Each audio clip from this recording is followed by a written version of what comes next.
मैं उस दिन सिर्फ मुस्कुरा रहा था। मैं सोच रहा था वो पल कि जब मैं छोटा था तब शायद मैं भी ऐसी हरकतें करता था।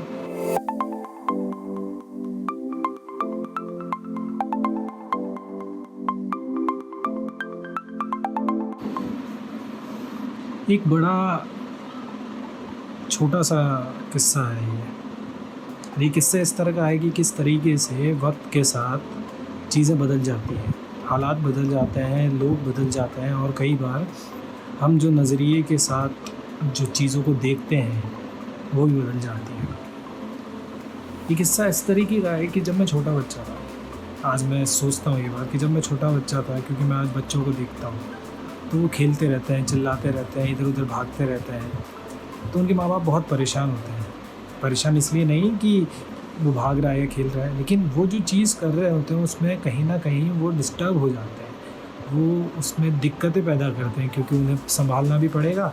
और अगर मान लो वो टीवी देख रहे हैं तो टीवी सीरियल पे ध्यान नहीं जाएगा, अगर वो ऑफिस का काम कर रहे हैं तो उस पर ध्यान नहीं जाएगा। लेकिन बच्चा ऐसा क्यों करता है, ये शायद मुझे तब नहीं पता था जब मैं बच्चा था। तो हुआ क्या कि इस दफ़ा जब मैं घर गया हुआ था तो मैं चुपचाप हर बार की तरह हमारे बीच वाले कमरे में, जो कि हमारा हॉल है, उसके अंदर बिल्कुल ज़मीन पे गद्दे के ऊपर बैठकर मैं टीवी चलाकर देख रहा था। अब टीवी में जो देख रहा था वो अक्सर मेरा मैच ही होता था, क्योंकि मैं मैच का बहुत शौकीन हूँ, या तो मैच या फिर गाने सुनता था। तो मैं मैच देख रहा था, एकदम से पिताजी आए। शायद उन्हें कुछ बात करनी थी, लेकिन शायद बात डायरेक्टली कैसे करें, क्योंकि आज भी छोटे शहरों में बाप बेटे इतनी खुल के बात नहीं करते जितना ब्रो कोड जो होता है शहरों में, वो शायद अभी भी छोटे शहरों में थोड़ा कम है। वो मेरी टीवी के आगे खड़े होकर कुछ चीज़ें ढूंढने लगे। उन्हें पता था कि मैं कुछ वक्त बाद पक्का कुछ ना कुछ बोलूँगा, कुछ ना कुछ बोलूँगा और कुछ ना कुछ ऐसा बोलूँगा जिससे मैं, होता ना कि मैं फ्रस्ट्रेटेड टाइप जो मेरी चीज़ निकलेगी। पर मैं उस दिन कुछ नहीं बोला, मैं उस दिन सिर्फ मुस्कुरा रहा था। मैं सोच रहा था वो पल कि जब मैं छोटा था तब शायद मैं भी ऐसी हरकतें करता था, सिर्फ अटेंशन पाने के लिए, ताकि पापा मुझे गोद में उठा लें, माँ मुझसे बात कर लें, या मेरे बड़े भाई या मेरी छोटी बहन। और मैं मुस्कुराता रहा, मैं सोचता रहा और ये वाक़या होता रहा।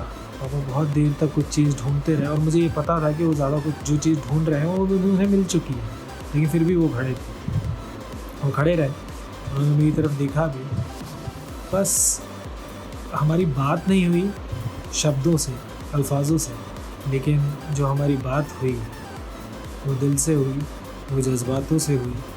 मैंने सारे जज्बात बटोर लिए थे और मैं जब इस चीज़ को अपने जहन में बार बार सोच रहा था तो मैं यही सोच रहा था किस तरीके से वक्त का पहिया घूम जाता है। वक्त का पहिया घूम जाता है, चीज़ें बदल जाती हैं। जिस जगह पे बच्चे हुआ करते थे आज माँ बाप हुआ करते हैं। किसी ने इसीलिए तो सही कहा है कि बच्चा धीरे धीरे बड़ा होकर जब बुढ़ापे में आता है वो फिर से बच्चा बन जाता है। मुझे नहीं मालूम कि ये मेरे साथ क्यों हुआ और मैंने इस तरीके से इसको क्यों समझा या इस चीज़ को अपने जहन में उतारा, पर मुझे लगा कि शायद हमारे माँ बाप आज हमारी अटेंशन चाहते हैं, आज हमारा वक्त चाहते हैं, आज हमारे जज्बात चाहते हैं। तो जहाँ कहीं भी हैं, अगर ये सुन रहे हैं, इस कहानी को सुन रहे हैं, इस किस्से को सुन रहे हैं, तो अपने माँ बाप से बात किया कीजिए, वक्त मिले तो मिला कीजिए। क्या पता वो शायद तुम्हारी आवाज़ सुनने के लिए तरसता हो। खैर, मैं भी उन्हीं बच्चों में से था जो अक्सर कॉल नहीं लगाया करता था, पर अब मैं भी वो करता हूँ। मैं भी उन्हें रोज़ कॉल करता हूँ। शुक्रिया, धन्यवाद।